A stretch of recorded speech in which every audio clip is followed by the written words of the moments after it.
Hi guys, welcome to my channel Keerthi talks. ఇవాళ big boss episode చూసేటప్పుడు నాకు ఒక ఐడియా వచ్చేసింది. ఒక అత్త ఒక కోడలు బిగ్ బాస్ చూసేటప్పుడు ఏం మాట్లాడుకుంటారు, ఎలా మాట్లాడుకుంటారు, ఎవరి ఫేవరెట్ కంటెస్టెంట్ అంటే ఒక అత్తగా ఆ జనరేషన్లో వాళ్ళ ఫేవరెట్ కంటెస్టెంట్ ఎవరు, మన జనరేషన్లో ఉండే వాళ్ళు ఫేవరెట్ కంటెస్టెంట్ ఎవరు, వాళ్ళ థాట్ ప్రాసెస్ ఏంటి, ఒక సిచ్యువేషన్ జరిగినప్పుడు మనం ఎలా థింక్ చేస్తాము ఒక సిచ్యువేషన్ జరిగినప్పుడు అనేది ఒక వీడియో ట్రై చేద్దామని నేను అనుకుంటున్నాను. If you guys are also interested please like this video. ఈ వీకెండ్ అయితే నేను ఖచ్చితంగా మా అత్తగారితో ట్రై చేస్తాను ఆ ఎపిసోడ్, నాగార్జున గారి ఎపిసోడే ట్రై చేద్దాం. ఎందుకంటే ఈ వీక్ జరిగిన కంప్లైంట్స్ అని నాగార్జున గారు వచ్చి రివ్యూ చేస్తారు కదా, సో కరెక్ట్గా అడిగారా లేదా అనేది, ఒక అత్త ఒక కోడలు ఎలా డిస్కస్ చేసుకుంటారు అనేది వీకెండ్ కోసం వెయిట్ చేసేయండి. సో ఇవాళ బిగ్ బాస్ ఎపిసోడ్ చూసాక బాగుంది, ఫైనల్ అని కాదు, ఓకే, బిలో యావరేజ్ ఎపిసోడ్.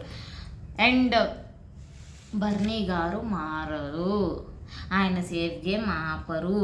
అసలు నిఖిల్ గారితో ఎందుకు పోల్చుకుంటున్నారు? ఆయన ఆ కెప్టెన్సీ కంటైనర్ టాస్క్లో ఏదైతే ఈ ప్లాట్ఫామ్ మీద తనుజ గారు, ఈ ప్లాట్ఫామ్ మీద దివ్యానిక్త గారు ఉన్నప్పుడు నిఖిల్ గారు మధ్యలో ఉన్నారు.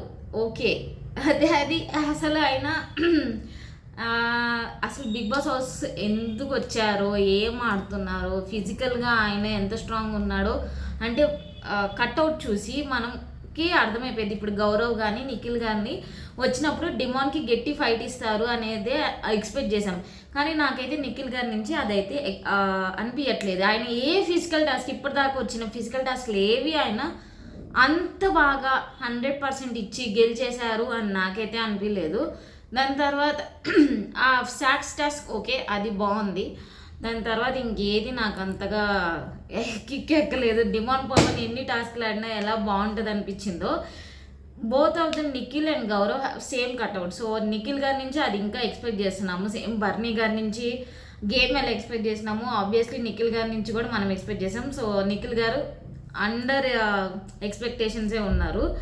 సో నిఖిల్ గారు మధ్యలో ఉన్నారు, అటు వెళ్లకుండా ఇటు వెళ్లకుండా అని చెప్పేసి నామినేట్ ఆయన ఎందుకు చేయలేదు, నన్ను ఎందుకు చేశారని బర్నీ గారు. ఇక్కడ బర్నీ గారికి ఉన్న రిలేషన్ ఏంది, ఇద్దరు కూతుర్లు. అసలు నిఖిల్ గారు ఒక వైల్డ్ కార్డ్గా వచ్చేసి ఆయన అంతలో ర్యాప్ పెంచుకుంది లేదు, ఏమీ లేదు.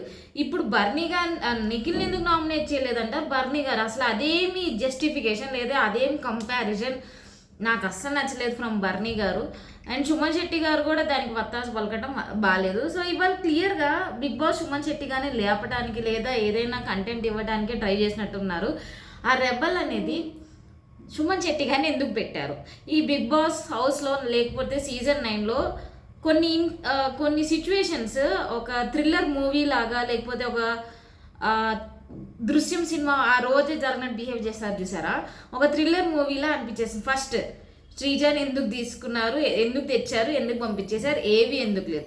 సెకండ్, బర్నీ గారిని ఏ బేసిస్ మీద తీసుకున్నారు, ఇవేవి లైక్ ఓటింగ్ ప్రాసెస్ మీదే బయటికి వెళ్ళారు, మళ్ళీ ఓటింగ్ ప్రాసెస్ మీదే లోపలికి వచ్చారంటే అది నమ్మే సత్యంగా ఎవ్వరికీ లేదు. సో కొన్ని సిచ్యువేషన్స్ ఈ బిగ్ బాస్ సీజన్ 9లో ఒక థ్రిల్లర్ మూవీలో ఉంటాయి. ఒకవేళ ఫైనల్లో కూడా శ్రీజ గారు వస్తే నాగార్జున గారు మాట్లాడతారా? అసలు ఆమె సెకండ్ ఎంట్రీ గురించి ఏమైనా పాయింట్ తీసుకొస్తారా? నువ్వు 2 సార్లు వచ్చినా బాగా ఆడావమ్మా అని ఏమైనా చెప్తారా? అసలు నాగార్జున గారికి తెలుసా శ్రీజ గారు రీఎంట్రీ ఇచ్చారని? అది కూడా నాకు ఒక డౌటే. దాని తర్వాత ఇన్ని బిగ్ బాస్ సీజన్స్లో ఎవరైనా ఏవీ లేకుండా వెళ్ళారు అని అంటే 1 గంగవ్వ గారు, సెకండ్ శ్రీజ గారు. సో వీళ్ళిద్దరు నిలిచిపోతారు చరిత్రలో, ఏవీ లేకుండా బిగ్ బాస్ సీజన్లో నుంచి వెళ్ళిపోయారు. సో కొన్ని ఇన్స్టెంట్స్ ఇప్పుడు రెబల్గా సుమన్ గారిని ఎందుకు సెలెక్ట్ చేసుకున్నారు?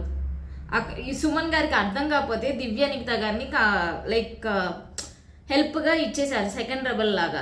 అసలు సుమన్ శెట్టి గారిని ఎందుకు తీసుకున్నారు? కేవలం కంటెంట్ కోసమే అని ఇది కొంచెం గెస్ చేయొచ్చు. బట్ బర్నీ గారిని ఎందుకు తీసుకున్నారు అనేది, శ్రీజ గారికి ఏవి ఎందుకు ఇవ్వలేదు అనేది నాకైతే గెస్ అవ్వట్లేదు. మీకేమైనా తెలిస్తే కామెంట్స్లో పెట్టేసేయండి. సో ఇవాళ big boss episode secret task బాగుంది, దివ్యానిక్త గారు యాక్టింగ్ కూడా బాగుంది. టీమ్స్గా డివైడ్ అయిపోయారు, pink team, blue team, orange team. ఒక టాస్క్ జరిగింది, ఆ సీసా అనేది నైస్. ఇమాన్యుయల్ అండ్ రాము బాగా ఆడారు. తర్వాత దివ్యానిక్త గారి టీంలో, పింక్ టీంలో దివ్యానిక్త గారు రాకుండా ఫస్ట్ సాయి గారు వస్తే బాగుండేదేమో, అట్లీస్ట్ కొంచెం అన్న ట్రై చేసేవాళ్ళు కదా సాయి గారు. సో అది అనిపించేసింది. నిఖిల్ గారు ఇక్కడ వచ్చినా కూడా లేదు, నిఖిల్ గారు పెట్టలేకపోయారు. So that task is good. And దివ్యానిక్త గారు కళ్యాణ్ పడాల గారిని తీసేశారు. ఏదైతే రెబల్గా వీళ్ళిద్దరు ఉన్నారో, సుమన్ గారు అండ్ దివ్యానిక్త గారు, వీళ్ళిద్దరు సీక్రెట్ టాస్క్ 1 కంప్లీట్ చేశాక కళ్యాణ్ గారిని తీసేశారు. కళ్యాణ్ గారిని ఎందుకు తీసేశారో నాకు అర్థం కాలేదు. మేబీ వేరే వాళ్ళకి ఏమైనా ఎలిమినేషన్ రౌండ్ వస్తే, లేకపోతే ఫైనల్ కంటెండర్షిప్గా వెళ్ళినప్పుడు కళ్యాణ్ గారికి ఎక్కువ స్టామినా ఉందనా, స్ట్రెంగ్త్ ఉందనా, లేకపోతే ఓటింగ్ ఉందనా, కళ్యాణ్ గారిని తీసేయడం నాకు అంత మంచిగా అనిపించలా. ఆపోజిట్ టీమ్స్లో తీయచ్చు కదా, మీ టీంలో వాళ్ళని మీరు తీస్తే మీకే లాస్ అల్టిమేట్గా, గేమ్స్ అయినా టాస్క్స్ అయినా. బట్ ఆమె స్ట్రాటజీ ఫైనల్కి లైక్ ఫైనల్లో నేను ఉండాలి, ఒకవేళ కళ్యాణ్ ఉంటే అది అవ్వదు అని చెప్పేసి అలా తీసుంటారు దివ్యానిక్త గారు అండ్ సుమన్ శెట్టి గారు. సో ఓకే, కానీ కళ్యాణ్ గారికి పాపం అన్యాయమే.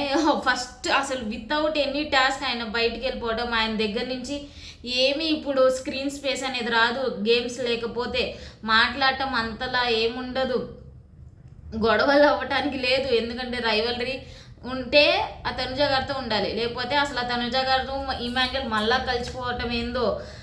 నామినేషన్స్లో అంతలా గొంతు చించుకొని అరిచారు ప్రతి ఒక్కళ్ళు. తర్వాత మళ్ళీ కట్ చేసి చూస్తే ప్రతి ఒక్కరు పక్క పక్కన కూర్చొని మాట్లాడతారు. That is big boss house ఏమో. ఇప్పుడు ఎప్పటి కోపాలు ఎప్పుడే చూపించేసి తర్వాత మళ్ళీ కలిసిపోవటం. సో విల్ సీ గేమ్ ముందుకు పోయేటప్పుడు ఎలా ఉంటుంది అని చెప్పేసి. సో అండ్ ఇవాళ రీతు గారు ప్రతి ఒక్కళ్ళ దగ్గరికి వెళ్ళి, ఒకవేళ మీరు రెబల్ అయితే దయచేసి నన్ను తీసేయద్దు అన్నారు చూసారా. ఓకే, కానీ అంతలా ఆమె ఫైట్ చేస్తే బాగుంటుంది ఇట్లా వెళ్ళి అడిగే కన్నా. తనుజ గారు ఎట్లయితే కెప్టెన్సీ కంటెండర్లో నాకు కావాలి అది వేరు ఇది వేరు. బట్ ఈమె కెప్టెన్ అవ్వాలని కోరుకుంటుంది, టాస్క్లో నన్ను గెలిపించండి నన్ను అడగట్లేదు తప్ప నన్ను తీయద్దు, I want to prove my self అని అడుగుతున్నారు. ఓకే, ఒక 80% అగ్రీ చేయొచ్చు. ఎందుకంటే గేమ్ నుంచి తీసేస్తేనే ఇంకా గేమ్ ఆడటానికి ఉండదు. ఇప్పుడు కళ్యాణ్ గారు చూడండి, కెప్టెన్సీ కంటెండర్ లేదు, గేమ్స్ లేదు, ఏమీ లేదు. అక్కడ ఉన్న వాళ్ళందరిలో కన్నా రీతు గారు ఆ స్టెప్ తీసుకున్నారు కదా, that is good from her. గేమ్స్ ఆడాలనుకుంటుంది.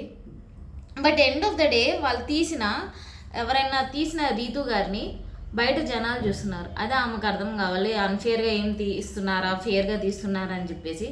సో అంతలా వెళ్ళి అందరిని అడగాల్సిన అవసరం అయితే లేదనిపించింది నాకు రీతు గారి నుంచి. సో బిగ్ బాస్ ఇవాళ ఫోన్ కాల్ పెట్టేసి అందరితో మాట్లాడేశాడు, దట్ ఈస్ గుడ్. అంటే ఆయన కూడా గేమ్ ఆడుతున్నాడు. ఏంటంటే ప్రతి ఒక్కళ్ళని పిలిస్తే ఎవరు రెబల్ అనేది ఎవరికి అర్థం కాదు కాబట్టి ఆయన ఆ గేమ్ ఆడుతున్నట్టు అనిపించేసింది. సో ఇంకా అంతకుమించి అండ్ రీతు అండ్ డెమాన్ గొడవ నిజంగానే అది పనిష్మెంట్, టాస్క్ కాదు. కళ్యాణ్ పడాల గారు చెప్పినట్టు పనిష్మెంట్ ఇచ్చినప్పుడు పనిష్మెంట్లో ఉండాలి. టాస్క్లో పెట్టి లూప్ హోల్స్ ఎతికి స్ట్రాటజీలు వేసి నువ్వు మాట్లాడొద్దన్నావు, అందుకే మేము పక్క పక్కన కూర్చుంటాం తినిపించుకుంటాం అంటే అది నడవదు. ఎందుకంటే అది పనిష్మెంట్. ఇప్పుడు జైలుకి వెళ్ళమంటే జైల్లోకి వెళ్ళి ఉండాలి, లైక్ లోపలికి వచ్చి నాకు ఇష్టమైనప్పుడు వెళ్ళి లోపల ఉంటానని చెప్తే అవ్వదు. సో పనిష్మెంట్ అనేది పనిష్మెంట్, మాట్లాడుకోవద్దు అని అంటే అట్లీస్ట్ గేమ్స్ పరంగా అయినా మాట్లాడుకునే ఛాన్స్ ఇచ్చాడు బిగ్ బాస్. అది కూడా మాట్లాడుకోవద్దంటే వీళ్ళిద్దరు గేమ్ లైక్ ఒకళ్ళది లేకుండా ఒకళ్ళది ఎలా ఉంటుంది అనేది మనకి తెలిసేది. సో బట్ దివ్య ఏమైతే అన్నదో లూప్ హోల్స్ పెడతాని ట్రై చేయొద్దు ఈ పనిష్మెంట్లో, మళ్ళీ వీకెండ్లో క్లిప్స్ వేసి చూపిస్తారని. దట్ ఈస్ గుడ్ ఫ్రమ్ దివ్యానిక్త గారు. అండ్ కళ్యాణ్ పడాల గారు వెళ్ళి ఎక్స్ప్లెయిన్ చేశారు చూసారా, this is punishment not a task అని. It is good. సో ఆయన మైండ్ అక్కడ బాగా పనిచేసింది. అండ్ రీతు అలా ఫీల్ అవటంలో ఉంది, తినేటప్పుడు ఎందుకు అలా అంటాం, కానీ దట్ ఈస్ ట్రూ. అది పనిష్మెంట్ నాట్ అ టాస్క్. కెప్టెన్గా ఆమె బాధ్యత ఆమె చేసింది. అండ్ దివ్యానిక్తగా ఫైనల్లీ ఆ బర్నీ గారి దగ్గర నుంచి దూరం అయిందా, ఎందుకంటే ఇవాళ ఎపిసోడ్లో ఆయనతో కూర్చొని లైక్ ఇంతకు ముందులా ఓన్లీ ఆయనతోనే కూర్చోకుండా కనీసం మిగతా వాళ్ళందరితో మాట్లాడుతూ, దట్ ఈస్ గుడ్ ఫ్రమ్ దివ్యానిక్త గారు. కనీసం గేమ్ ఆడితే it is good for her. ఆమె కొంచెం ముందుకెళ్ళిద్ది. ఒకవేళ లేకపోతే అదే ఎమోషన్లో ఉండిపోతానంటే అది ఆమెకే డిసడ్వాంటేజ్. సో దివ్యానిక్త గారు అండ్ సుమన్ శెట్టి గారు క్లియర్గా రెబల్ 1 రెబల్ 2లా బిహేవ్ చేసి సీక్రెట్ టాస్క్లు కంప్లీట్ చేయడానికి ట్రై చేస్తున్నారు. వీళ్ళిద్దరు కెప్టెన్సీ కంటెండర్స్ అవుతారా లేదా అనేది మనం రేపటి ఎపిసోడ్ కోసం ఇంకా ఈ వారం అంతా ఇవాళ ట్యూస్డే, సో చూద్దాము రేపటి ఎపిసోడ్ కోసం ఏం జరిగిద్దా, కెప్టెన్సీ కంటెండర్స్ ఎవరు అవుతారా, ఈసారన్నా మన తనుజ గారు కెప్టెన్ అవుతారా లేదా అనేది. Will wait till tomorrow. Meet you guys, bye.